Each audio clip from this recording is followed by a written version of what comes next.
Hey everyone, welcome back to the Motor Homies. We are here at the KOA located in Burlington, Anacortes in Washington State. And let's take a look around.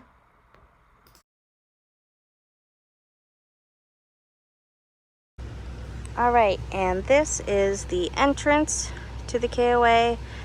You can see that it is gated, so it's a really nice feature for security.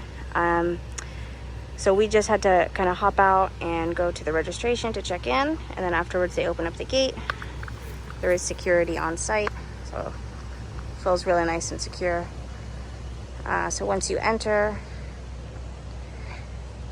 you drive down, and the park is kind of separated into two areas. This is the first half of the park.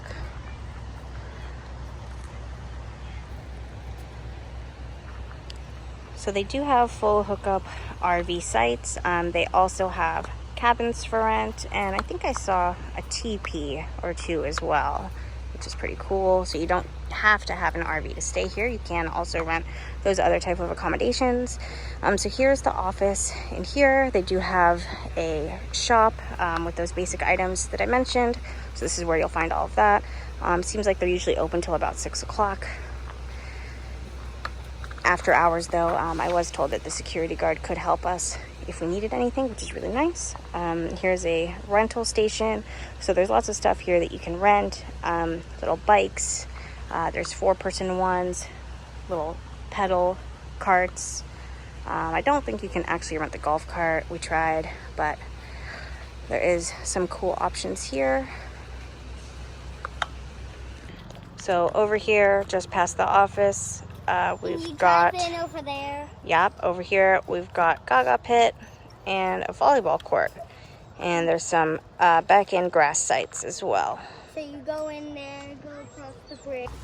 And over here they do have the mining area, so you can grab a bag of sand or dirt or whatever it is with rocks and mine in this area, which is really fun.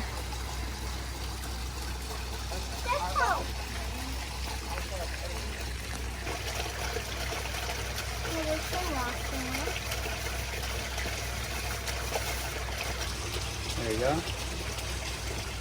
Again. Shake, shake, shake, shake, shake, shake. I don't really need the rocks to fall. Do it gentle. So this is the larger playground area. You can see there's a nice little play structure here for the kids. There's some more swings. It's a little sandbox.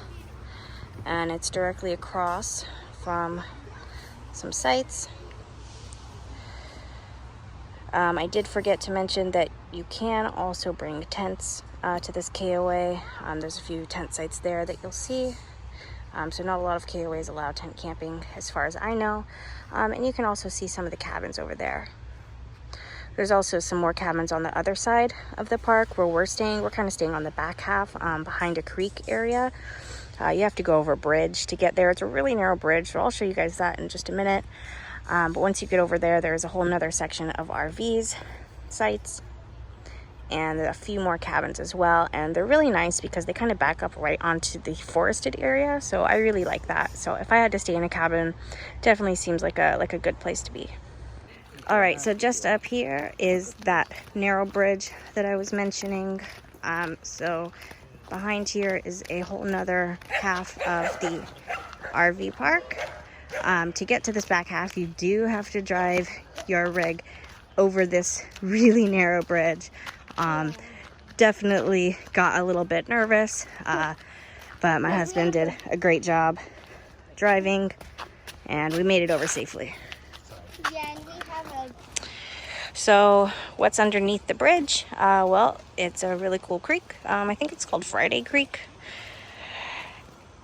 Not super flowing, but it's moving a little bit. There and down there. Yeah. You can go down there and... Yeah, there's a little trail that you can get to right over there to get to the creek. There's two. Yeah. They can just... Little stair path goes down, and then you can get into the water if you want. And this is the other side. So it's pretty cool that the park is separated by this creek. Makes you feel like you're out in nature a little bit more.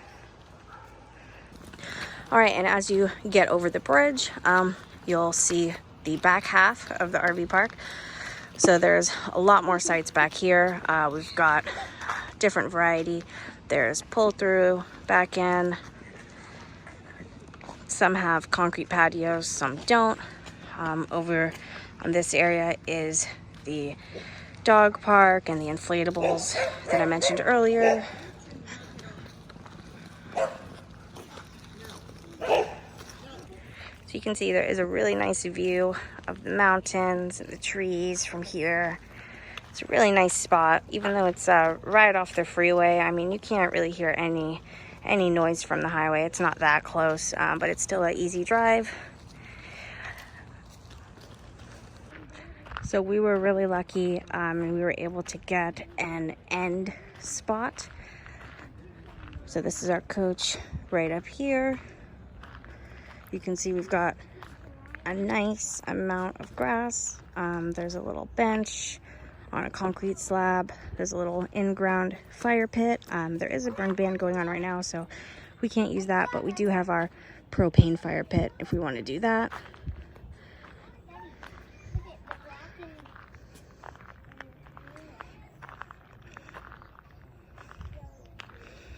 So this is the view. And we did have a pull-through site, so it was super easy to get in, get unloaded, and set up. There's nothing like obstructing, you know, the slide outs or awnings in any way, so that was all really easy. Over on this side, you'll see the power and water connections, and sewer, of course. I know some KOA sites don't always have full hookups at every single site, but the site that we had did, so that's nice. And since we have an end spot, obviously we're able to take advantage of both sides of our spot, so that's pretty nice. Hey Dominic. Hey. How you doing? Good. You having fun? Mm-hmm. Yeah. So that's our RV right there. You want to say anything about it? I don't know. We've got a game room here. You do have to go into the office and ask them to give you some of the balls for the skee ball over here, but I think that's, yeah, and unlock the Giant Connect 4. But that's still pretty cool that they have this here. It's a good little skee ball. Yeah, this one.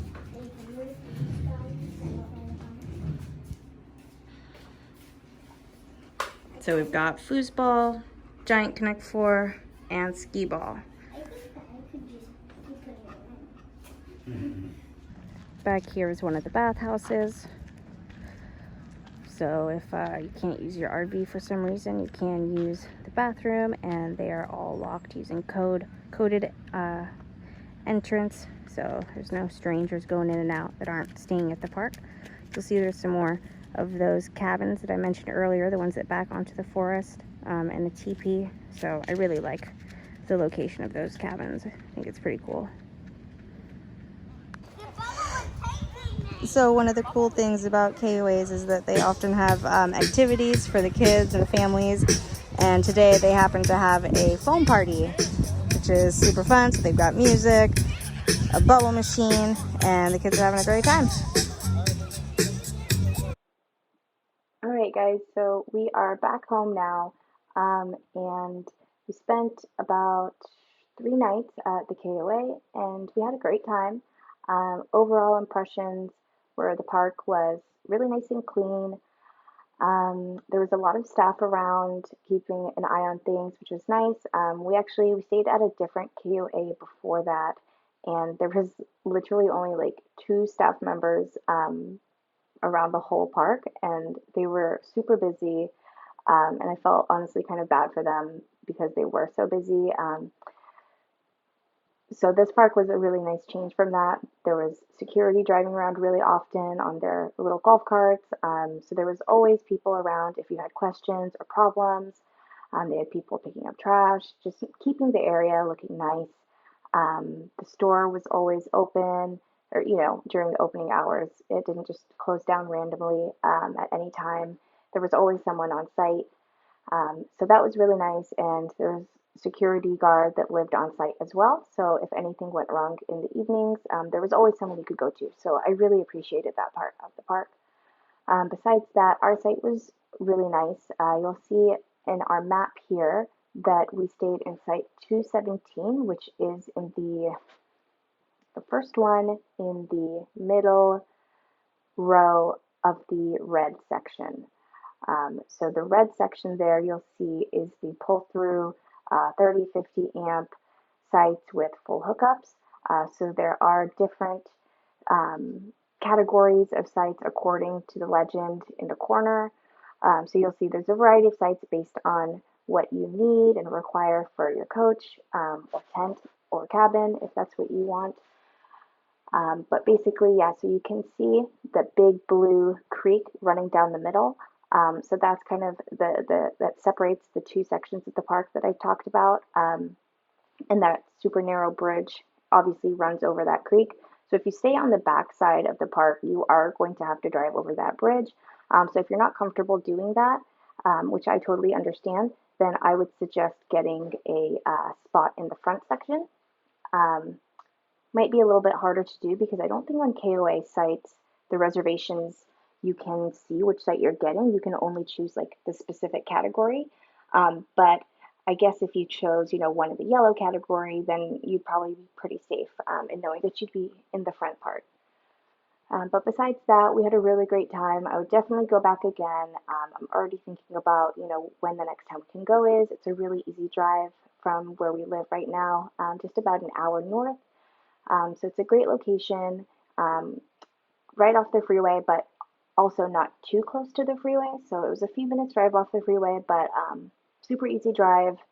Um, yeah, overall, I really recommend it. We didn't really have any negative experiences. A few things that I didn't get to show you guys in too much detail was the dog park and the inflatables. Those are other things that they do have to offer. I also didn't get to show the inside of the pool, but I did label that in the building where it's at, which is over in the front section of the park, right next to the office. All right, well, thanks everyone for watching, and let me know in the comments what you liked about this KOA and what you didn't like, if this kind of lives up to your expectations of KOAs or if it doesn't. Again, this is a KOA holiday park, so it's kind of in that middle tier between the journeys and the resorts.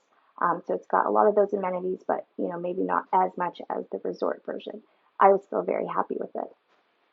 Thanks everyone.